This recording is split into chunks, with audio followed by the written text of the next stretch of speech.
ஜெயவராகி அனைத்து பக்தர்களுக்கும் வணக்கம். வருகின்ற 27/8/2025 புதன்கிழமை வளர்பிறை பஞ்சமி பூஜை.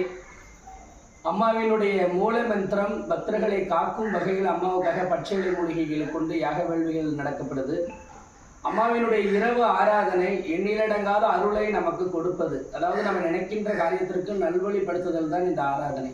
அவளையாக தவிக்கின்ற கூடிய உள்ளங்களை அவளுடைய மடியில் சாய்த்து ஒரு பேரருள் கொடுக்குறாங்க அப்படின்னா வளர்பிறை பஞ்சமினால்தான். நிறைய பேர் இந்த தாயை சரணடைவதற்கான வழிகளை தொழுவி கொண்டிருக்கக்கூடிய நேரத்தில் முழுமையாக சரணடைஞ்சு தாயாக பாவித்து இவளே ஒரு பிரதானமான சக்கரம் அப்படின்னு ஒரு உயிரோட நேசிச்சாலே நம்பால் ஓடி வந்துடுவாள். அம்மாவினுடைய அற்புதமான வழிகாட்டுதல் பாலபிஷேகம்.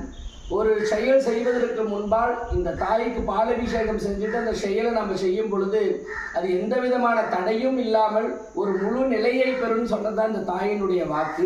எனதாகிய பக்தர்களுக்கு அருள் கொடுப்பது உயிர் கொண்ட பாலால் அபிஷேகம் செய்யும் பொழுது ஊழ்வினை எதுவும் தடைபடாமல் காத்தருளும் சொன்னதுதான்.